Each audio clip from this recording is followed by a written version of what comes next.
बिस्मिल्लाहिर्रहमानिर्रहीम। नाज़रीन कराम, आज मैं बहुत बोझ दिल के साथ इस्लामिया यूनिवर्सिटी बहावलपुर पर बात करना चाहता हूँ। बहावलपुर की इस यूनिवर्सिटी को जो इस्लाम के नाम पे है, उसमें जो कुछ करप्शन हो रही है, इखलाकी करप्शन, जो मनशियात का इस्तेमाल, आइस और दीगर गेस्ट हाउसों की जो वहाँ की बच्चियाँ रात को ज़बरदस्ती डाकट बनाकर हॉस्टल से निकाली जाती हैं, और मौजूदा वाइस चांसलर ने जिस किस्म की करप्शन की है और जिस किस्म की वहाँ इखलाकी जवाल है वहाँ पे, मैं ये बात पूरे तयक्कुन से कह सकता हूँ मेरा, क्योंकि कोई भी ऐसा शख्स जिसके घर में बेटी हो, जिसकी आंखों के सामने उसकी बहन हो, कि वो किसी दूसरी बच्ची की तरफ उस गलीज़ नज़र से देख ही नहीं सकता। जिसने किसी अच्छी माँ की गोद से तरबियत ली हो। मेरा ख्याल है कि डॉक्टर अतर महबूब साहब, मैं आपसे बराह रास्त मुखातब हूँ कि आपकी तरबियत में कोई कमी रह गई है, और मेजर रिटायर्ड एजाज शाह साहब, आपकी भी तरबियत में कोई कमी रह गई होगी।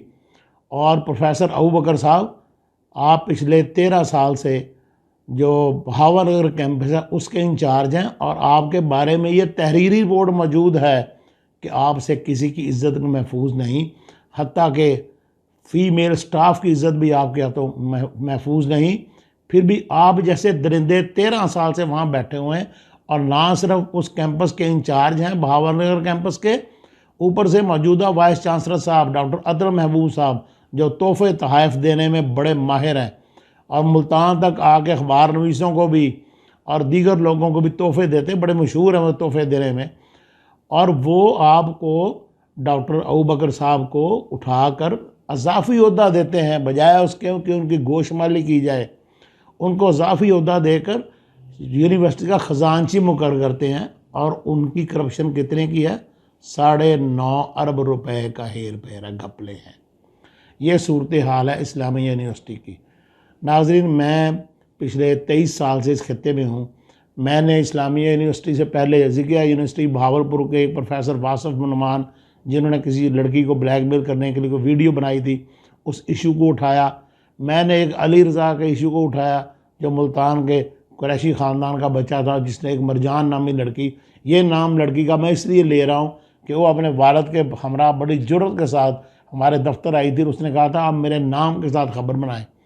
फिर बाद में उसने भी डील कर ली थी, और एक दिन मैंने देखा कि जो उसी अली रज़ा के ख़िलाफ़ थी, वो उसी अली रज़ा की गाड़ी में बैठकर अदालत में आगे बयान दे के चली गई। और मेरी मालूमात ये थी कि ख़ासी भारी उस दौर में करोड़ों में डील हुई थी, ये को आज से 6 साल पुरानी बात है। और ज़िकिया यूनिवर्सिटी के सराइकी डिपार्टमेंट में जो एक प्रोफेसर, मैं उनका नाम इसलिए नहीं लेना चाहता कि वो फौत हो चुके हैं, उनकी रूह ना शर्माए, उनके मामलात अल्लाह के पास जा चुके हैं। जो कुछ वो करते रहे हैं, ज़िकिया यूनिवर्सिटी के प्रोफेसरों ने भी बाहर कमरे ले रखे थे। ज़िकिया यूनिवर्सिटी के प्रोफेसर किस तरह लड़कियों को ब्लैकमेल करते थे, मैं सब कुछ लिख चुका हूँ। मैं इस पर बहुत सारी इंक्वायरियाँ करवा चुका हूँ। आज मैं बात कर रहा हूँ इस्लामिया यूनिवर्सिटी बहावलपुर की, कि किस तरह वहाँ की एक वार्डन रात को जिस लड़की को बाहर भेजना होता है, ये सिर्फ उन लड़कियों की बात कर रहा हूँ जो कि यूनिवर्सिटी की प्रेमिसेस के अंदर हॉस्टल में रहती हैं, और जो 70 से ज़्यादा प्राइवेट हॉस्टल है।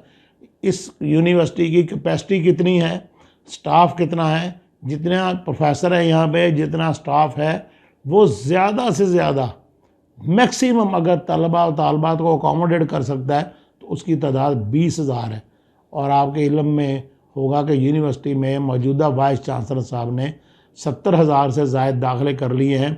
ना पढ़ाने के लिए टीचर अवेलेबल हैं, और इस वक्त 50 से ज़ायद, बल्कि एक रिपोर्ट, पुलिस रिपोर्ट के मुताबिक 70 से ज़ायद शहर के मुख्तलिफ इलाकों में गेस्ट हाउसेस बने हुए हैं जहाँ लड़कियाँ रहती हैं, और उनके क्या हालात हैं तो एक बाप होने के नाते मुझे बताते हुए शर्म आ रही है।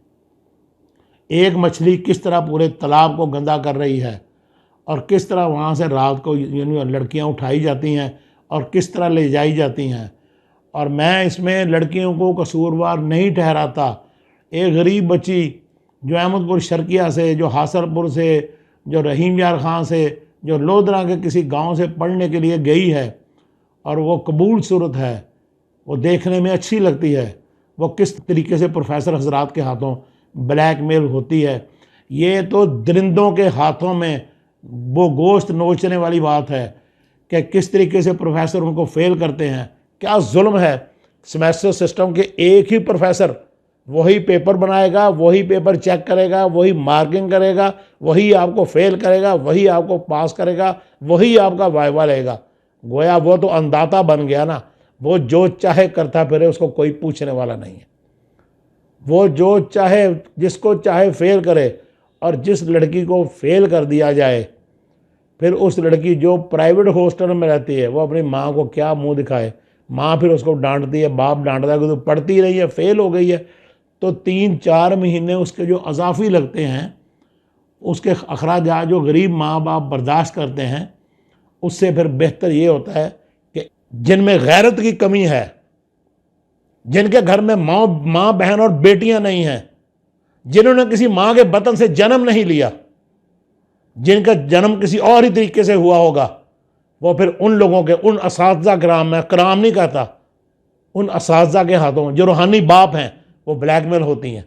अब ब्लैकमेल होने के बाद उनकी जब ख्वाहिशात पूरी हो जाती हैं तो नंबर भी बढ़ जाते हैं और फेल को पास भी कर दिया जाता है। चूँकि यूनिवर्सिटी इंतज़ामिया करप्ट है, वहाँ होल्ड है यूनियंस का, और यूनियंस क्या कुछ कर रही हैं ये किसी से ढका छुपा नहीं है। हर बंदा पर्दा डाल के बैठा हुआ है। ये एक ऐसा गटर है जिसका ढक्कन उठाओ तो नीचे से भभके उठते हैं, इतनी गंदगी है यहाँ पे।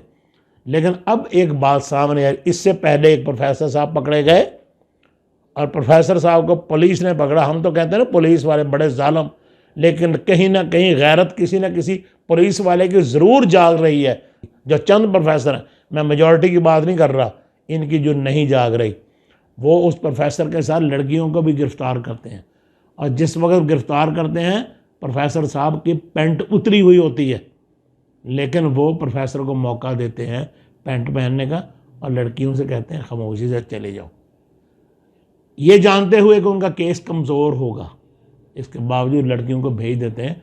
हम पुलिस को बहुत करप्ट, बहुत बुरा समझते हैं, लेकिन कहीं ना कहीं उनमें भी अखलाकियात हो जाती हैं। अखलाकियात ज़िंदा है, उनके भी ज़मीर उनको झंझोड़ते हैं और वो लड़कियों को जाने देते हैं कि पुत्र तू चली जा, बेटी तू चली जा, जा पत्नी तू ब्लैकमेल हो रही है, तू चली जा। फिर प्रोफेसर साहब को पकड़ते हैं और केस कमज़ोर होता है तो प्रोफेसर साहब की ज़मानत हो जाती है। ये भी होता है। अभी जो वहाँ से पकड़े गए हैं इजाज़ शाह साहब, इजाज़ शाह साहब के बारे में रिपोर्टें मेरे पास भी थीं। अभी एक और बंदा पकड़ा गया है। अभी एक और प्रोफेसर हैं जिसकी बीवी ने आज से 5 साल पहले मुझे वो वाक़यात अपने खामद के बताए। कहती मुझे शर्म आती है, और वो रोने लग गई और उसने रोते हुए कहा कि मैं रात के वक़्त जाए नमाज पे बैठ के अल्लाह से सिर्फ़ एक दुआ करती हूँ कि मेरे खामद ने जो लड़कियों पे जुल्म ढाया है वो कहीं मेरी बेटियों के आगे ना आ जाए। और उसका रोना देखा नहीं जाता था। वो मेरे एक जानने वाले की बहन थी और एक प्रोफेसर साहब की बीवी थी। ये किरदार है आज के प्रोफेसरों का, लेकिन ज़्यादा तादाद में ये नहीं है। एक मछली पूरे तालाब को गंदा करती, कोई एक गंदा अंडा। लेकिन मुसीबत इस मुल्क में क्या है, इस मुल्क का अलमिया ये है कि एक कांस्टेबल अगर कोई जुर्म करता है तो पूरा अदारा उसके पीछे आगे खड़ा हो जाता है। अच्छा, किसी सिपाही के साथ, किसी निचले लेवल के अमले के बंदे के साथ अगर किसी की मुंह मारी हो गई, वो कहते हैं ये अदारे की इंसल्ट है। अदारे बड़े हो गए, लोग छोटे हो गए। अदारे बड़े हो गए, इज्जत ख़त्म हो गई। यूनिवर्सिटी का मामला, यूनिवर्सिटी बदनाम होगी, ये हमारा अदारा बदनाम होगा। लोग जाए भाड़ में, लोगों की इज्जतें जाए भाड़ में। लोग बदनाम होते हैं तो बदनाम होते रहें, यूनिवर्सिटी बदनाम ना हो। और डॉक्टर अतर महबूब साहब, मैं जानता हूँ कि आपकी जेब में हर वक्त बाहर के मुल्क की टिकट मौजूद रहती है। मैं जानता हूँ कि आपके बच्चे कहाँ पे सेटल हैं, और मैं जानता हूँ कि आपने भी बहुत से अफसरों की तरह, बहुत से ताकतवरों की तरह, आपने भी जू ही इस यूनिवर्सिटी को छोड़ना है।